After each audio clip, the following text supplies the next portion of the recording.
Welcome back to my channel Fatiha blog থেকে আমি ফাহিমা চলে আসলাম বরাবরের মতো আরও একটা লাইফস্টাইল ব্লগ নিয়ে। কেমন আছেন সবাই? আশা রাখছি সবাই অনেক বেশি ভালো আছেন, সুস্থ আছেন, আর আপনাদের দোয়ায় আমি আমার পরিবারের সকল সদস্য নিয়ে অনেক বেশি ভালো আছি। আজকের ব্লগটি আমি সকালবেলা থেকে শুরু করেছি। আজকে সকালে রুটি পরোটা কিছুই করব না, সরাসরি ভাত রান্না করেছি অফ ক্যামেরায়। আর হচ্ছে এখন সিম আর আলু ভেজে নেব। তো সিম আর আলু কিন্তু আমি এই শীতে তেমন একটা খাই নাই, তো আজকে প্রথম এই সিম আর আলু একসাথে দিয়ে ভেজে নেব।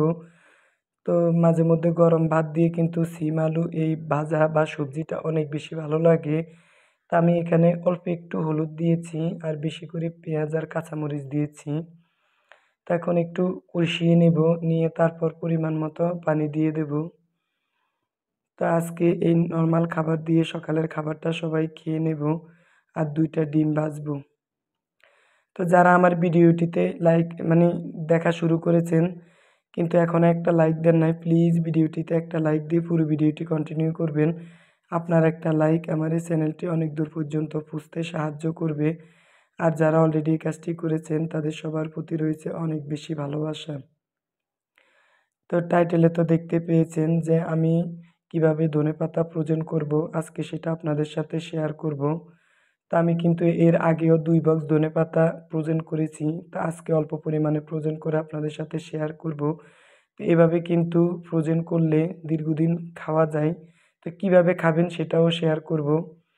তো আমি কিন্তু ধুইয়ে একটু পানি ঝরিয়ে তারপর 2-3টা ছুরি দিয়ে কেটে 2-3 ভাগ করে এখন ছোট ছোট ফলি করে যতটুকু পরিমাণ লাগবে তো গিট্টু দিয়ে নেব। তো এভাবে কিন্তু আমি ধনেপাতা ফলিতে প্যাকেট করে তারপর একটা বক্সের ভিতরে রেখে দিই, যখন আমার যতটুকু প্রয়োজন হবে নামিয়ে নিতে পারবো। অনেকে বিভিন্নভাবে ফ্রোজেন করেন, আমি কিন্তু এভাবে ফ্রোজেন করি। তা আমি কিন্তু এর আগেও 2 বক্স ফ্রোজেন করেছি, সেটা আর আপনাদের সাথে শেয়ার করি নাই। আজকে ফ্রোজেন পদ্ধতিটা শেয়ার করলাম। তো দীর্ঘদিন ধনেপাতা এভাবে ফ্রোজেন করে রাখতে পারবেন বক্সে। যখন প্রয়োজন হবে তখন একটা পুঁটলি নামিয়ে তারপর সাথে সাথে দিতে হবে। তবে নামিয়ে রাখলে অনেকক্ষণ পর্যন্ত রাখা যাবে না, এতে করে ধনিয়া পাতার কালারটা কালো হয়ে যাবে। সাথে সাথে বরফের মতো পুলি থেকে খুলে তরকারি হোক আর যাই হোক সবজি হোক সাথে সাথে দিয়ে দিলে কালারটা একেবারে আগের মতো থাকবে। তো তারপর সবজিটা আমার হয়ে গেছে, ধনেপাতা দিয়ে দিয়েছি, এখন আমি ডিম ভেজে নেব। তো যেহেতু মা ছেলে আর মেয়ে 2টা ডিম ভাজবো, তো এখানে আমি চিলি ফ্লেক্স পেঁয়াজ আর ধনেপাতা দিয়ে আর পরিমাণ মতো লবণ দিয়ে মিক্সড করে কুচলিয়ে এখন 2টা ডিম দিয়ে দেব। তো যারা আজকে আমার ভিডিওতে নতুন ভিজিট করছেন, যদি আমার চ্যানেলের বা ভিডিওর কোনো অংশ আপনাদের ভালো লাগে তাহলে প্লিজ চ্যানেলটা সাবস্ক্রাইব করে দিবেন, আর পাশে থাকা বেল বাটনের অল অপশনটা অন করে রাখবেন। এতে করে যখন আমি কোনো ভিডিও আপলোড করব তখন আপনার ফোনে নোটিফিকেশন চলে যাবে আর আপনি দেখে নিতে পারবেন। তা আজকে কিন্তু ভয়েস দিতে অনেক বেশি আনইজি লাগে, শরীরটা তেমন একটা ভালো না, অনেক পরিমাণে ঠান্ডা লেগেছে, ভয়েসটা কেমন জানি বয়ে যাচ্ছে, প্লিজ একটু ইগনোর করবেন। তো যাই হোক, আমি ডিমটা ভাজতে দিয়ে দিয়েছি, এখন একটু উল্টাই দেবো। তো এমন কড়াইতে কিন্তু ডিম ভাজতে গেলে আমার ভেঙে যায়, উল্টাইতে অনেকটাই অসুবিধা হয়। তো যাই হোক, ফাইনালি ডিমটা সুন্দর করে ভেজে নিয়েছি। তো চিলি ফ্লেক্স দিয়ে ধনেপাতা দিয়ে আমি কিন্তু মাঝে মধ্যে এভাবে সবজি দিয়ে সকালের খাবারটা খাই। তো অনেক দিন পর্যন্ত রুটি পরোটা খাওয়ার কারণে অনেক পরিমাণে গ্যাস হয়েছে। তো ভাবলাম এই সামনের 1 সপ্তাহ পর্যন্ত সকালে ভাত খাবো, এতে করে গ্যাসের পরিমাণটা একটু কমে যাবে। তারপর খাবারটা খাওয়ার পরে ঘর ঝাঁট দিয়েছি অফ ক্যামেরায়, তারপর গোসল করে নিয়েছি। করার পরে এখন চলে আসলাম আ গ আগামী দিন অনেকগুলো পোশাক ধুইয়ে দিয়েছি, তো সেগুলো এখন ভাজিয়ে নেব। তা আমি তো যেহেতু একদিন পর পর ভিডিও দেই, তো যেদিন আমি ভিডিও না দেই সেদিন কিন্তু প্রত্যেকটা আপুদের ভিডিও কমেন্টস ধরে ধরে ওয়াচ করে দেই, প্লাস বাসার অনেক কাজে করে থাকি। তো এর ভিতরে কিন্তু আমি পোশাকের কাজটা যেদিন ভিডিও আপলোড না দেই সেদিনে করে থাকি। তো এখন জামা কাপড়টা আমি ভাঁজ করে নেব। তা আমার বাসায় যেহেতু হেল্পিং হ্যান্ড নাই, প্লাস ওয়াশিং মেশিন নাই, তা আমি কিন্তু হাতে মানে বাথরুমে জামা কাপড় ধুই। তো অনেক পরিমাণ ঠান্ডার সমস্যা আমার, বিশেষ করে শীতকালে। তো সেই হিসাবে আমি যেদিন ভিডিও না দিই সেদিন কিন্তু পোশাক ধুয়ে রাখি, এতে করে আমার অনেক কাজে কম হয়ে যায়, মানে আগানো যায়। তো অনেক সময় দেখা গেছে যেদিন ভিডিও দিই সেদিন যদি সব কাজ করতে যাই তাহলে অনেক বেশি কষ্ট হয়, টাইম মতো খাবার খেতে পারি না। তো সেটা খেয়াল রাখবেন, যেদিন ভিডিও না দেন সেদিন কিন্তু আপনারা এভাবে কাজ করে আগিয়ে রাখতে পারেন। তো ওই যে সাদা বিছানা চাদরটা নামিয়েছি আমার বেডরুমে বিছিয়েছি, সেটা এখন তুলে রাখবো, আর রাফ ইউজের ড্রেসগুলো রেখে রাখবো। তো আমার 2 বাচ্চা কিন্তু পড়তেছে। মাশাআল্লাহ, একজন টেবিলে বসে পড়ে, আরেকজন আমার পাশে খাটে বসে পড়তেছে। তো সেটুকু আপনাদের সাথে একটু ক্যামেরা করে দেখিয়ে দিলাম। তো ওরা দেখা গেছে করে কি, একজন পড়তে বসলে আরেকজনও পড়তে বসে। তারপর চলে আসলাম দুপুরে রান্না করার জন্য। তো আজকে লাউ, গাজর আর আলু দিয়ে একটা ভাজি করব। এই ভাজিটাও কিন্তু খেতে অনেক বেশি মজা। আর এখানে রসুন, আদা, জিরা আমি পাটাই পরিমাণ মতো যতটুকু লাগবে একটা চিকেন রান্না করার জন্য বেটে নিয়েছি। তো আজকে একটা পাতিলে আমি রান্না করব। এই পাতিলটা আমার অনেক বেশি পছন্দ। এটাতে আমি প্রায় সময় তরকারি রান্না করি। তো এখানে আমি পেঁয়াজ আর রসুন কুচি দিয়েছি আর গরম মসলা দিয়েছি। দারচিনি, এলাচ, গোলমরিচ, লবঙ্গ, তেজপাতা। এখন এগুলো একটা ফ্লেভার আসা পর্যন্ত ভাজতে থাকবো। তো তার ভিতরে আমি হলুদ দিয়ে একটু চিকেনটা মেখে রেখেছি, মানে চিকেন আর আলু। তো এটা হচ্ছে সোনালী মুরগি। তো এই মুরগিটা আমি একটু আজকে অন্যভাবে রান্না করব। তো তেলের মানে মশলা আর তেলের উপরে এই চিকেনটাকে মানে হলুদ দিয়ে যে মেখে রেখেছি একটু ভেজে নিব, এতে করে একটা আষ্টে গন্ধ থাকে, এই গন্ধটা থাকবে না। তো দেশি মুরগি রান্না করলে কিন্তু আমি এভাবে রান্না করি না, একটু সোনালী মুরগি রান্না করতে গেলে কিন্তু আমি এই টেকনিকটা ফলো করি, এতে করে একটু ভাজা ভাজা হয়ে যায়। তো এখন এর ভিতরে আমি আদা, রসুন, জিরা 4 টেবিল চামচ দিয়ে দেব। যেহেতু একসাথে পাটায় বেটেছি, তাই আমি যতটুকু লাগবে অনুমান করে নিয়েছি।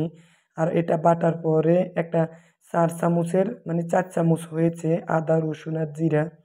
পাটায় বেটে সবসময় রান্না করি, আপনারা তো দেখেনই পাটায় বেটে রান্না করলে তরকারি কালারটা অনেক বেশি সুন্দর হয়। আর ফ্রোজেন করা কাঁচামরিচ আমি একটু ভেঙে দিয়েছি, এটা কিন্তু মানে সাথে সাথে ফ্রিজ থেকে নামিয়ে যদি এভাবে ভেঙে দেওয়া যায় তাহলে কিন্তু কালারটা আগের মতোই থাকে। আর এখানে আমি হলুদ, মরিচ আর লবণ একসাথে মিক্সড করে তারপর মানে গোলায় রেখেছি আরই। তো এখন চিকেনটা ভাজার পরে মশলার সাথে চিকেনের সাথে আমি হলুদ মরিচের মিক্সটা দিয়ে দিলাম। তো এতে করে আর হলুদ মরিচটা পুড়ে যায় না। তো মাঝে মধ্যে আমি চিকেন এভাবেও রান্না করি যখন সোনালী মুরগি রান্না করি। তো যাই হোক, এখন একপাশে একটা পাতিলে আমি গরম পানি দিয়েছি। আমি তো মাংস রান্না করার সময় গরম পানিটাই বেশি ইউজ করি। তো যাই হোক, অল্প একটু পানি দিয়েছি কষানোর পরে। পরে আরও একবার জলের পানি অ্যাড করব। তো এখন ঢাকনা দিয়ে ঢেকে দেব। তা আজকে ভয়েসটা দিতে গেছি সেই হিসাবে কিন্তু আমার ভয়েসটা অনেকটাই বেজে যাচ্ছে। প্লিজ একটু ইগনোর করবেন। অনেক তাড়াহুড়া আর ব্যস্ততার ভিতর দিয়ে কিন্তু আজকের ভয়েসটা দিচ্ছি। তো এখন আমি ভাজিটা করে নেব। তো এই ভাজিটা কিন্তু আমি এর আগেও একবার করেছি। তো দেশি লাউ পাতা দিয়ে গাজর আর আলু ভাজি করলে অনেক বেশি ভালো লাগে। সাথে একটু ধনেপাতা আর কাঁচামরিচ যদি দেওয়া যায়, তবে রসুনটা দিবেন না। তো কয়েকটা কাঁচামরিচ দিয়েছি। আমার বাসায় কাঁচামরিচ নেই, ফ্রোজেন করেছি। 1 কেজি পরিমাণ কাঁচামরিচ আমি ফ্রোজেন করেছি, তো সেখান থেকে আরই দিলাম। আর 1 টেবিল চামচ হচ্ছে একটু 1 টেবিল চামচ আরই হলুদের গুঁড়া দিয়ে দিলাম। তো এখন আমি গাজর, আলু আর মানে লাউ পাতাটা দিয়ে দিয়েছি। তো আমি ঢাকনা একটু নেড়ে চেড়ে ঢাকনা দিয়ে ঢেকে রাখবো, যাতে পানি ছাড়ার পরে আমি এটাকে কষিয়ে তারপর পরিমাণ মতো অল্প পরিমাণে পানি দিয়ে দেব। তো দেখেন একেবারে কষানো হয়ে গেছে। তো কষানোর পরে মানে ভাজা ভাজা করার পরে যাই ঝোলের পানি অ্যাড করলে তো ভাজিটা অনেক বেশি ভালো লাগে। তো যাই হোক, আমার এই ভাজিটাও কিন্তু অনেক বেশি মজা হয়েছে। তো এখন পানি দিয়ে দেব। তো ঢাকনা দিয়ে ঢেকে দেব, এতে করে তাড়াতাড়ি সিদ্ধ হয়ে যাবে। তো আমার মাংসটাও কিন্তু কষানো হয়ে গেছে। এখন আমি পরিমাণ মতো মানে গরম জলের পানি অ্যাড করব। তা যেহেতু মুরগিটা নরম, তা আমি আলু কিন্তু একই সাথে ভেজে নিয়েছি মুরগির সাথে। তো একই সাথে আলু আর মুরগিটা হয়ে যাবে। আমার ভাজিটা হয়ে গেছে। ওই যে সকালে ফ্রোজেন করেছি ধনেপাতা, সেখান থেকে ১ পুঁটলি নেমে আমি দিয়ে দিয়েছি। দেখেন কালারটা একেবারে ঠিক মানে বাইরে রাখা ধনেপাতার মতোই। তো এভাবে কিন্তু আপনারা ধনেপাতা ফ্রোজেন করবেন। মানে একটা পুলিতে করে ছোট, ছোট পুঁটলি করে। তো এতে করে দেখবেন ধনেপাতার কালারটা ঠিক আগের মতো থাকবে। একটুও কালার চেঞ্জ হবে না। অনেকে দেখেছি অনেকভাবে ফ্রোজেন করেছেন। তবে আমার এই আইডিয়া অনুযায়ী ধনেপাতা ফ্রোজেন করলে অনেক বেশি দেখবেন অনেকদিন থাকবে আর ঘ্রাণও আগের মতো থাকবে।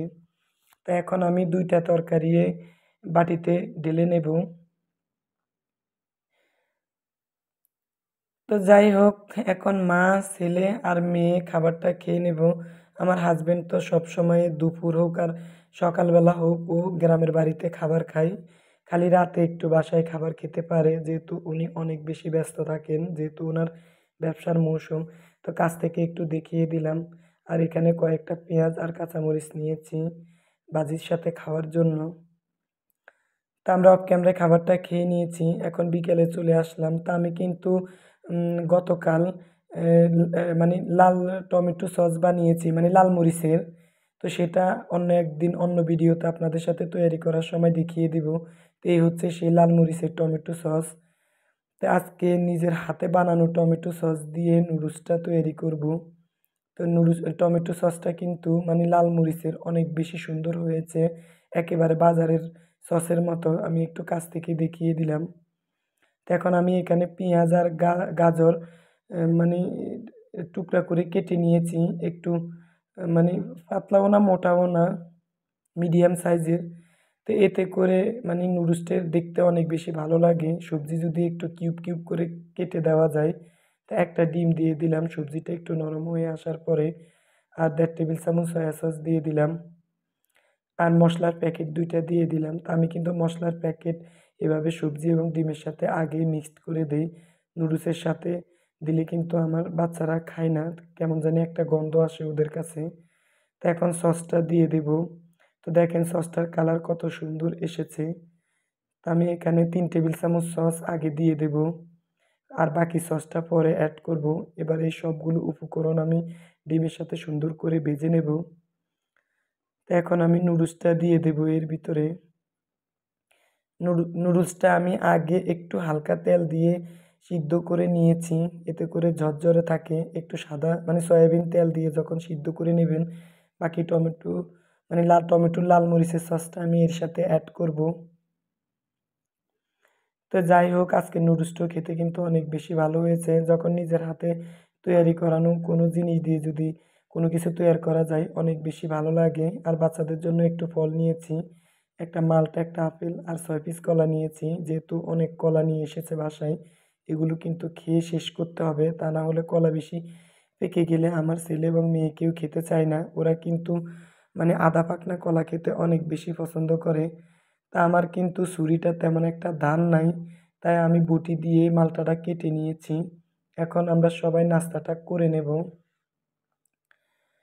তো সবাই আমাদের জন্য দোয়া করবেন আর আমিও সবার জন্য দোয়া করি। যারা সবাই ইউটিউব পরিবারে এসেছে সবার যাতে ভালো হয়, সবাই যাতে এগিয়ে যেতে পারে। তো সবার সুস্থতা কামনা করে ভিডিওটি আমি